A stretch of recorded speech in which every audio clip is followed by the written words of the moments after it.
The day I got the keys to my first home, I felt something I had never felt before: absolute freedom. Years of hard work, budgeting, and countless sacrifices had finally paid off. It wasn't a mansion, but it was mine. A cozy, peaceful retreat in a quiet neighborhood where I could finally breathe. When I told my parents, they were over the moon, or at least that's what I thought. They offered to help with renovations, and at first I was touched. Maybe a fresh coat of paint? A little landscaping? Just small things to make it feel more like home. But that's not what happened. Instead of simple home improvements, my parents treated my house like a family project. Every time they visited, they brought someone new: an old neighbor, a distant cousin, or some random acquaintance. It felt like my home had become a tourist attraction. At first, I brushed it off. Maybe they were just proud of me. Maybe this was their way of celebrating my milestone. But deep down, something didn't sit right, and then the real nightmare began. The questions started innocently enough. How much is your house worth? How big is your mortgage? Have you ever thought about refinancing? I didn't think much of it at the time. Maybe they were just curious. But looking back, I should have known something was wrong. Then, the whispers started. My neighbors mentioned seeing a listing for a house that looked exactly like mine online. A friend sent me an email with a real estate link. I clicked it, and my heart stopped. There, on my screen, were photos of my home, my furniture, my kitchen, my bedroom, pictures taken during the renovations my parents had been so eager to help with. I couldn't breathe. My house was for sale, and I had no idea. With my hands shaking, I stormed to my parents' house. I didn't even give them a chance to play dumb. I showed them the listing, demanding an explanation. At first, they tried to downplay it. We were just exploring options, in case you ever wanted to sell. But when I refused to accept their lies, the truth finally came out. They had listed my house to pay for my brother Michael's wedding. Michael, the golden child, the one who had always gotten everything he wanted, the one who had never worked for anything because my parents had always handed it to him, and now they wanted my house to fund his dream wedding. I was stunned. My own parents had betrayed me. They acted like they had a right to decide what happened to my home because they had helped with a few renovations. But it didn't stop there. They tried every manipulation tactic in the book. Family comes first. You should be happy to help your brother. After everything we've done for you. Then Michael called me, sobbing. You're ruining my wedding. How can you be so selfish? You don't even need the house that badly. I was furious. I had worked for years to have a place of my own.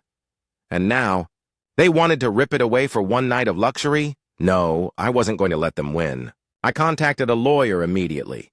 Even though they couldn't legally sell my house without my signature, I needed to protect myself. I changed the locks. I removed all important documents from my home. I sent them a cease and desist letter. When my parents received the legal notice, they lost it. How could you do this to us? My mother wailed. You're choosing money over family. Then they took their fight to social media. They made dramatic posts about their selfish daughter who cared more about money than her own brother's happiness. People who didn't know the full story flooded my inbox with hateful messages. How could you do this to your family? It's just a house. You'll regret this when you're alone. The pressure was suffocating, but I refused to break. I had one person who stood by me through everything, my fiancé, Thomas, and together, we made a decision. We were going to have our own wedding. Secretly. With the support of my grandfather, the only family member who truly cared about me, we planned a small, beautiful ceremony. My parents and Michael weren't invited. When they found out, all hell broke loose. Michael called me screaming. My mother's messages went from rage to begging, and then the final blow. My father, who had always stayed in the background, finally snapped. He filed for divorce. Apparently missing my wedding and facing my grandfather's disappointment was too much for him. But I wasn't done yet. I met my family in a park for one last conversation. I laid out all the evidence, every financial lie, every attempt to steal from me, and I gave them an ultimatum. Return every cent they had taken from my college fund, with interest, or face legal action. My mother turned pale. My father looked like he was going to be sick. And Michael? He had the audacity to say, "But what about my wedding?" I just laughed. In the end, they had no choice. They transferred the money within 48 hours. Michael's employer put him on leave after I sent them evidence of his threats. His fiancée left him. My parents' reputation was in shambles. And me? I won. I kept my house. I built a new life, free from their manipulation. I got promoted at work. Thomas and I went on an incredible honeymoon, ironically, funded by the money they had once stolen from me. And every time I walk through my front door, I smile. Because this home, it's mine. And no one will ever take it from me again.